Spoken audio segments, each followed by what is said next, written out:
The world is made up of mostly water, and yet most of the stuff that is outside you can't and shouldn't drink.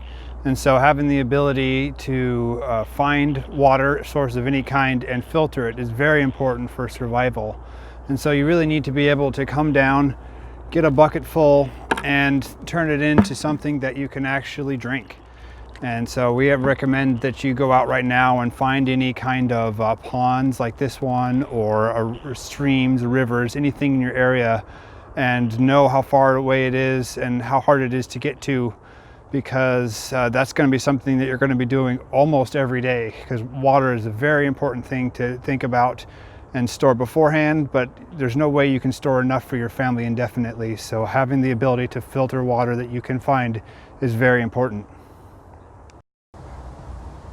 All right, now that you have your water that you got from whatever water source that you found, it's time to clean it. But first you need to realize how much water your family actually needs. The recommended amount is 1 gallon of water per person per day. And when you think about how much you drink and bathing and cooking, you need to think about how much time it's actually going to take to filter that much water. And we really recommend whoever's in your family or on your survival team, whoever's the most picky and the diligent, that they really are the ones who do the water filtration, because this is a very important thing. 3 days without water, that's all you get. And if you drink bad water, you really will suffer the consequences, which could definitely lead to death. And so there's a couple different ways to filter water. First thing we recommend you do is taking that water, and putting it through some kind of a strainer. So getting a strainer, putting a towel in it, and then running the water through it into something that you can then boil. Another way to do that is to put it into a jar and just let it sit for a little bit, and a lot of the sediment will settle to the bottom, and then slowly pour it into your cast iron thing, anything that you can put over your rocket stove, to then boil the water. Another way to do that is with some kind of a gravity filter. We recommend the Berkey. It's kind of the industry standard for survival. And basically you put the water in the top and it filters through, comes out the bottom, and then you can just use that nice handy spigot out the bottom. And it takes a little while, so obviously the bigger ones that have more filters will go a lot faster. So it's good to think about how long that takes.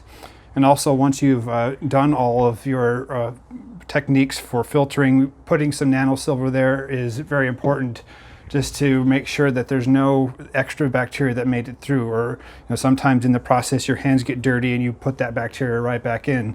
And so this is something that just to make sure that you don't get sick, because if you do drink some bad water, and in disaster situations bad water is one of the major leading causes of deaths after the disaster, because you will be throwing up and you will be sweating and you will be sitting on your bucket toilet a lot, and your body will drain very quickly. And if you're the only one able to get that water, you're not going to last very long. So this is a very important thing to consider. And getting this stuff on hand is also very important, because if you don't have some of these tools, what are you going to do? I mean, it's not as easy as you think to get that much water. We take for granted the pipes and the systems that the city has that just always is flowing water out of our sinks. But if that goes out, this will become a high priority for you. So we recommend that you get to it and don't procrastinate in getting the tools you need right now to keep your family safe.